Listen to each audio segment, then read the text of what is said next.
before we get started, Joe, I just want to say this. Make sure that you guys like our Facebook page, follow us on Facebook. We post our YouTube videos there on Facebook. Also, make sure that you guys follow us on YouTube. Subscribe to YouTube so you can get our latest videos. And also, don't forget to like our videos when you're on YouTube. So, Joe, what you were talking, we actually were talking earlier, and you mentioned stuff that's going on back home. Now, we spoke about that last time, so I know that Yes. there's more that you want to bring up. So, Joe, you got the Yeah, floor. yeah, yeah. Javi, just when you think that the worst has passed us, these little things that keep popping up with the city of Laredo, Javi. You would think that there's no politics in giving food to the less fortunate, passing out food to people during the pandemic when you're helping them, but not for Laredo, brother. We still have stuff going on. There's an article that I got from the Laredo Times. It's entitled "Political Ties Question Does Fire Pack Food Bank Team Up?" Apparently, there was this 19-year-old girl, Javi, who was hired by the Laredo Fire Political Action Committee Yes. to distribute food to people in need, especially during this pandemic. And you would think that it is pretty much a benevolent action, and politics wouldn't creep in, but you'd be wrong if you think that way. The Fire Pack had been volunteering with the Laredo Regional Food Bank for months to help package food for people in need during the pandemic, and Councilman Roberto Bali had asked that they help deliver it to residents of his district. Okay. And again, when you have the councilman involved, he asked them to please to help him out. Well, she was instructed, Javi, by the Fire Pack to tell everybody that the food came from the councilman, that Oh, the food wow. it's a Laredo Regional Food Bank, and they needed help because they were low in helpers and volunteers. So the Fire Pack steps up and does a good deed in helping them out. However, somewhere along the line, and here comes the name of Roberto Valli, the councilman, uh, and he now all of a sudden now they're telling the residents this is food from Roberto Valli. But who paid for it, Javi?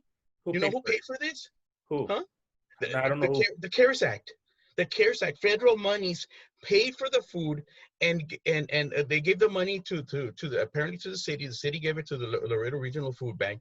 Laredo Regional Food Bank buys the food, and here comes the Fire Pack getting the food, delivering it to the people. This 19-year-old girl is distributing and telling everybody it comes from Roberto Bali because she's told to say so. And then there's something else that came out on a Facebook a post from a relative of the girl, who said she's been fired now. Oh, She was wow. fired because apparently they found out that the lady, I think it's the mom who made the post, is no longer helping Roberto Bali in his campaign for re-election. Yeah, I'm sorry, it has to go. It's Laredo, not even giving food to needy people in a time of need. Does politics go away? No, she's fired because the mom is helping the somebody running against Bali, or who's not helping out Bali. So therefore, the girl is fired, and and and uh, uh, uh, and they're saying that the food it comes from Roberto Bali, who's a councilman, and the person who then responds to all this is the Laredo Firefighters Local 872 President David Gonzalez. He said that well, you know what his reasoning is, Javi? You No. know why they're saying that it comes from Roberto Bali? According to him, they're Okay. saying that because of the pandemic, nobody wants to open the door. So if you see a fellow citizen with food, people don't want to open the door. If they see firefighters with food, they're not gonna open the door. But once you tell them this is from Roberto Bali, the doors swing wide open for Roberto Bali. Somehow, in clown world, this makes sense. Somehow, this makes sense, Javi. And of course, I do not not to disparage the Laredo Fire Pack. It's not them. They're doing what they're told. Not to disparage this young lady. She was doing what she's told, and definitely it's not the Carmen Garcia Arevalo, who's the executive director for the Laredo Regional Food Bank. Mhm. She is not. She was shocked to find out. She said she didn't really appreciate it. She appreciates the help that they're getting and getting the food out because somebody needs to deliver that food, and they're doing a good job in doing so. However, somebody is telling them to be political about it, and some people are saying, "Well, it's my job. I mean, I follow directions. This is my job. This 19-year-old girl said, I was following my job. Then all of a sudden, she gets fired. So then the story breaks out, Javi. This story breaks out, and what does Councilman Bali have to say about that? Well, this is what he had to say. He Okay. said, well, it's unfair that you're making the fire pack look bad, like as if they did something wrong. They did nothing wrong at all, nothing wrong at all. Well, no, it's not the fire pack, Councilman, that we're talking about. It's that your director who's saying, or the president of the pack, who's telling the employees to say that it comes from Roberto Bali.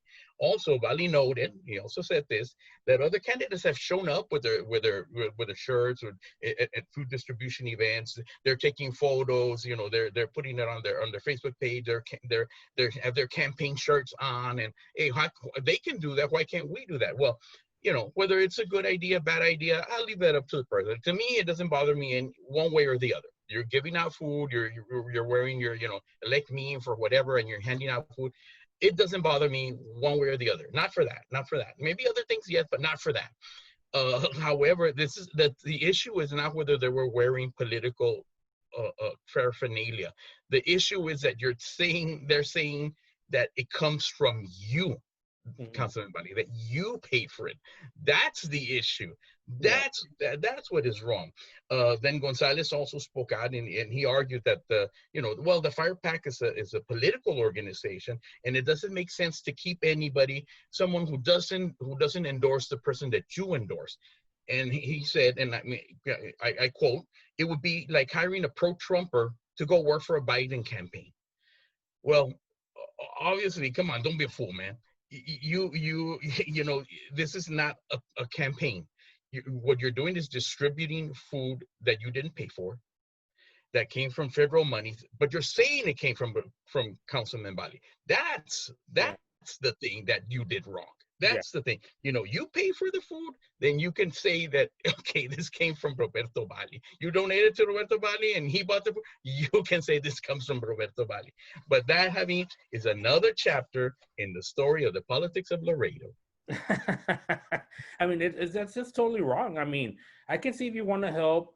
I mean, I guess I really don't see anything wrong with you taking a photo op as a politician, but you taking credit for something that's not coming from you. That's wrong. That's just really wrong. I mean, from what you're telling me, this guy, I mean, that's good that he wants to help out. And like I said, I don't mind if he's taking pictures, but when you're taking credit, it comes from me. I mean, that's way out of line. I think that what he's doing is wrong, and that I guess that girl was a scapegoat. She got fired, right? That's what you said? Yes, she got fired for exactly at what point she got fired. I'm not too clear on that, but it seems that this 19-year-old got caught in the middle, and it seems that it's political. From what I read in the article, it seems it's political, and I've kind of kept up a little bit on Facebook also. You know, I can't verify everything that, you know, just because it's on Facebook doesn't mean it's true. So I can't verify everything. But as far as what came out, their quotes, what they said, what the article and the Laredo Morning Times came out saying, that's what I shared with you guys, and it doesn't look good. It's another black eye for Laredo politics, for Laredo City, for the Laredo City Council. This just does not end, Javi. This clown show does not end. It keeps just going and going and going. On a brighter note, we do have another candidate who's going to go against incumbent Alberto Torres. And that is Melly Hereford. Oh, I saw that on she, yes, sir. She was one of the founders, or at least a contributor to Our Laredo. I know that she's been like a political watchdog and keeping an eye on citizens, taxpayers' money, and making sure that rules are followed. So she's been doing it for quite a while, and now now every incumbent that is running has somebody running against them. So hopefully this is a time that if Laredoans want change, now is the time. And if you want to see a different direction for the city to go in, now is the time. And what district or what place is she running for? I believe it's District 4. I believe Alberto Torres is District 4, and I believe Bali is District 8. if I'm Is not that District mistaken. 4, is that North Laredo or is that like West Laredo or what's this? It's kind of a funny district. I don't have it in front of me right now to as far as what areas. What I have the map behind me, but doing this kind of thing No, I wouldn't. would not be a It's not cool even thing worth to do right now.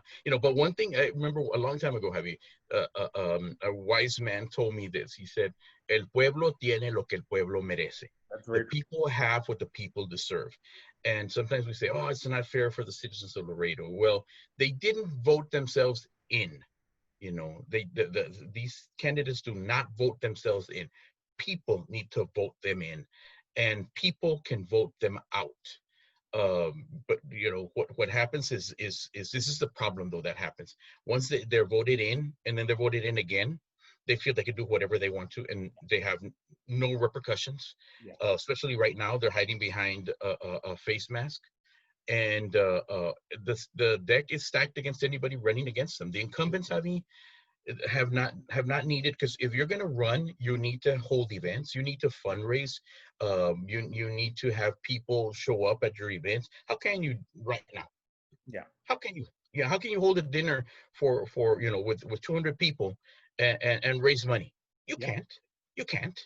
So they are at a huge advantage because remember that they have $500,000 of discretionary funds.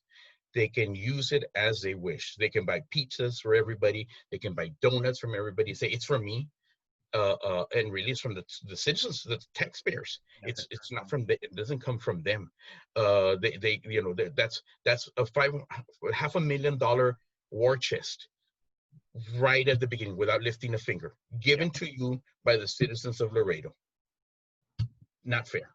No, no, That I has agree. to change. But you know what? That's a trend that you're seeing all across the nation. All these different Democratic run cities, you have people that you elected them. You elected them, and then that's what happens when you don't listen to what they really have to say, and you get all these people who have all these radical ideas, who have very progressive woke thinking, and you get them in office, and that's what you get. What you're getting right now. And if Laredo's not careful, you're gonna see that same trend like in Laredo happen, and what's going on in all these major cities. And you're Yeah. right. I think it's very important that you vote. You vote in November. If you don't vote, or you vote for that same person, you're gonna get, what you have. I Yeah, agree. and you need to do a lot of digging. Who am I really voting for? Sounds like a good person. They tell me the right things. What do they really believe? And you need to be point blank and ask them. Not just because they're nice. I stuck their sign on my wall, on my fence. You need to really do some good questioning of those people. What would you do in this case? Would you do this? Would you be in favor of defunding the lowering the salary? Why should it be so high? Why should they ask them? Would you keep the discretionary funds? 500,000. Would you keep them? Why do you need discretionary funds? Yeah, That's $4 million, Javi, that we just give them just for just for being just like what do you call when you give it to a little kid? You give them their allowance. yeah, It's su domingo. There you go, baby. $500,000 just for being you. No, no, that's wrong, Javi. That's wrong. And you should ask your candidates. Are you going to lower your salary? That's too high. If you win, are you going to do away with the discretionary funds? It's too much. That it should be controlled by the people, not by the city council person elected. that's very true. Well, I also we're quickly gonna change subjects, or actually it's gonna stay within the politic range. But I just wanna, and I know that you actually commented this on Facebook. It was sad to see that Raul Reyes had to stop his recount. He came within, I think, 37 votes, but Okay, that's not bad. Just not bad. And but I mean, wow, way to like go. I We know. had him on. We interviewed him. Guy. And I want to see him run again. Yeah, me too. Me too. I hope that he decides to run, and because I mean it is important. That right there shows that every vote counts. And I Oh know that yes. the other guy, I hope that that's running against him, or ran against him, I should say, was going to be the Republican primary candidate. He didn't want to debate him, which is not a good sign. No. Not a good sign that you don't want to debate somebody. We'll see how that goes, but that's for U.S. District 23 here in San Antonio. So that was actually hard to see that he had to stop the recount because it didn't change the numbers of votes, and so Sadly. Hmm. yeah. And then the other thing I do want to mention also, Martin, I don't know if you saw what I posted on Facebook. I No. posted a video from an interview from Patrick Bet David, and you guys are right now, while you're watching this video, you gotta watch that video. The name, let me see, the name of the lady, that she's a North Korean defector. And I want to just bring this up because it's a really good video. If you want to talk, if you want to think about what's going on right now with the state of affairs in our cities, with all this protesting and why are these people doing what they're doing? Why do young people, like they did, I think, like a poll, and a lot of young people actually want to, they actually favor socialism over capitalism. Definitely, people, you need to see this video. And her name is, if this thing ever loads, come on. She's like I said, North Korea. She's defected from North Korea. She was 13 years old, and she was sold into slavery in China. She became a mistress for this guy, and she tells her whole story, and she goes into detail. And her name is let's see here. Her name is Yeonmi Park. Yeonmi Park. You guys have to watch that video. It's powerful. Even Patrick Bet David, I always watch his interviews. She had him, like, he was kind of like, like, I guess, caught in the moment, and he said, like, you're one of the few people that I've ever interviewed that actually I felt I learned something from that person. Because she actually says, I lived in North Korea, and they I didn't know this, they don't have a word for depression, they don't have a word for love. Wow. They literally, the government, that's why you don't want socialism and communism. They literally control everything about you. They also, her parents never told her they loved her. She had never heard. How could you? You don't have a word. Yeah, exactly. No, I love you. Yeah, you can't. How do you do it? Yeah, and then the other thing she said, I think was very interesting, was that her mom at an early age, as just a little kid, told her to whisper, never say anything against the government. They literally will wipe out 3 generations of your family. So it's Javi, right now you brought up a good point. I was talking to somebody. I talked to a couple of people, and I said, this person got into trouble for saying this, and it was true. It's factual. You can look it up. Yeah. This person got into trouble for saying something different about. It had to do with race, and it was factual. And then we were talking about, what's the name of that boxer who just got suspended, Javi, for saying something about the races in boxing? Paul Malignaggi. No, he got fired by Showtime. He got fired by Showtime.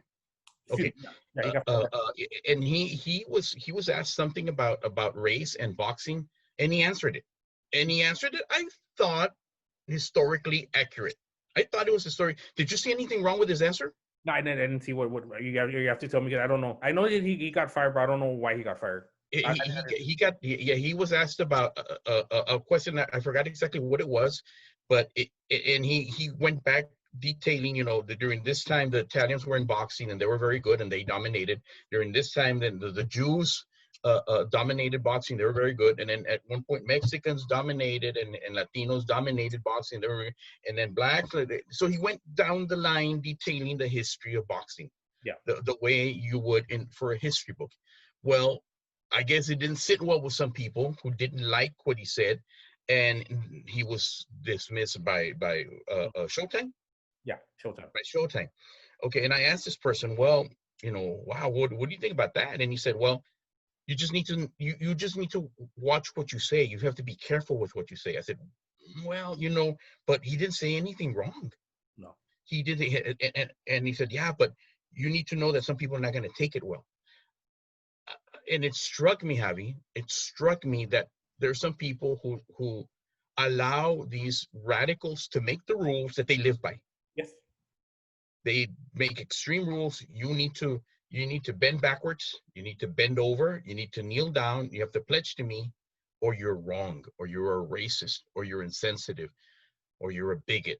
Yeah. Okay, and they'll do it. They'll do it because those are what they see as the prevailing rules. Yeah. Instead of, and I told that person, in particular, I said, well, at one point you have to say, this is absurd. I'm covering the truth because it offends you. Yeah. At one point, it's absurd, and that goes with what you can say, what you can't say, words that are now statues eliminated, words eliminated. You know, it's something like out of the book 1984. You know, where the government controlled everything and thought and everything, and again, it was like it was a socialist, Marxist type of government. And let me go back to what Park said. Yeonmi Park. She said that she's like one of the books she read was 1984. When she ended up from North Korea, she fled to China. She was sold into slavery. She became a mistress. She ended up in the United States, and she freaked out. And going back to that, she said, if we're not careful, like kind of she implied, then we're gonna end up like them. And then she said, but I understand. She's like, I understand because having freedom is a responsibility. Yes. Whatever you do, you have to take control of your life, and it's your life. You have to make those decisions. And there's people who don't want to have that responsibility, and they would rather have somebody tell them how to act, how to behave, what to think. So it is a responsibility. Now, I personally rather be doing whatever I want to do and not let the government tell me what I need to do. So I think you're right. We need to speak up. We need to speak up, or now we're going to be like North Korea. We're going to go down that road, or Venezuela or Cuba, and if we don't do anything about it right now, that's where we'll end up going. I mean, it's getting worse and worse. I mean, growing up from now on to now, I mean, how when people get so easily offended, oh, you can't say this, you can't say that.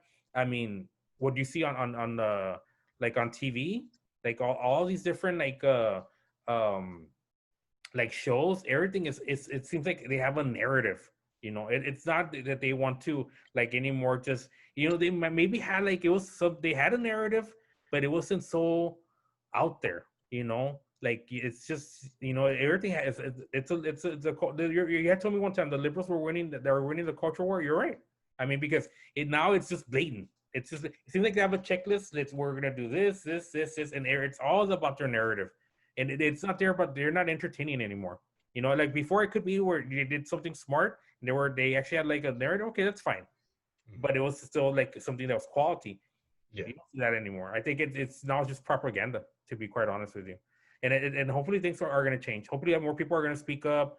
Like you said in Laredo, maybe people are starting to open their eyes, and that's a good thing. I hope that hope happens around the country where people say, and I don't care, Javi, I don't care if it's a Republican or a Democrat, you know, but I want honest people. Yeah. I want honest people, because the people of Laredo, you know, I wish they had honest representation. I wish they had honest representation. You know, obviously we're gonna get whatever we choose. Yeah. But I wish we would think, you know, just because somebody promises you a job, yes, I'm gonna vote for you. You're a rotten person. You're gonna steal from the city, but you promised me a job, and I want a job. You know, for free meal. That's you know, and if somebody says, well, I know you and I hired you, and you know, that happens all the time, you know. But when that quid pro quo happens, when I sell my vote, for something bad, that takes on a whole different meaning. Yeah, takes on a whole different meaning. Way bigger by you doing that, by you for setting your standards so low. That's what happens. So that's what happens. See, I mean, you have to say, you know what? Like I said, you want somebody who's honest, who's going to do the right thing. You don't want somebody who's going to be like a career politician who's only looking out for themselves and looking out to gain power. You don't want that. Okay. With that said, guys, we're going to wrap it up. Hope you guys enjoyed the show. Again, don't forget to like us on Facebook and follow us. Also on YouTube, make sure you subscribe and like. So we're on YouTube. We're on YouTube. Yes. Yes. We're on Facebook. Yes. Yes. We're on Twitter. Yes. I need to work on that, but yeah, most of the time we are. Okay, we're on Grindr, yes? No, we're not on Grindr. No, we're not on Grindr. Okay, guys, do not forget, this is the first.